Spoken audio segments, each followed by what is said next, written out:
Hi, I'm Emily Williams, the Diocesan Disability Awareness Advisor in Leicester. I'm here to tell you about ableism. Before you can understand ableism, you need to understand disability. Under the Equality Act, disability is defined to be a physical or mental impairment that has a substantial and long-term negative effect on a person's ability to do normal day-to-day activities. Substantial being more than minor, so it might take someone much longer than it usually would to do a common day-to-day activity, such as getting dressed. Long-term is it lasting, or that it will last for longer than 12 months. So now we've got a better understanding of disability, let's go back to looking at ableism. Simply put, ableism is viewing disability negatively. It's seeing non-disabled as the ideal and anything else as less than. It's the preferential treatment of non-disabled people while simultaneously discriminating against people whose minds, bodies or senses work a little bit differently. So what might this look like? It might look like not incorporating accessibility into a building design or deeming a building too beautiful to make reasonable adjustments to. It might look like using a venue for a meeting or an event that's inaccessible, therefore excluding some people. It might look like talking about disability either as tragic or inspirational. It might look like using negative or insulting or trivialising phrases like "my ideas fell on deaf ears" or "that's so lame" or "I'm really OCD about mess."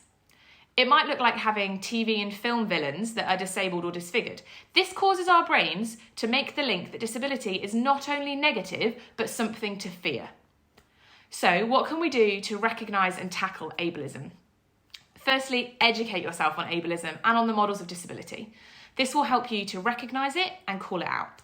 Believe me when I say it is everywhere, and you will be shocked at how often you spot it. When people disclose a disability to you, believe them and ask them what you can do to enable them to access your church. Don't presume that you know or that it's obvious. There will be things that you haven't even considered. Incorporate accessibility into all of your event and service planning. The Equality Act states that we have an anticipatory duty when it comes to disability inclusion. This means that we need to be ready before someone arrives. Otherwise, they're made to feel like the problem and the burden, when in reality, it's the environment that's the problem. Audit your congregation. If there's no one there with a disability, then ask yourself why and really try and work that out. Finally, make sure people with disabilities are part of your discussions and are part of your decision-making processes. Access and inclusion is not just about getting in, but about joining in. Thank you very much for listening. If you'd like to learn more about ableism and how to tackle it specifically within the church, then there's a great seminar called Ableism in the Church, Disabled People and Marginalisation, which you can find on the SEEP Network YouTube channel. Thank you for listening.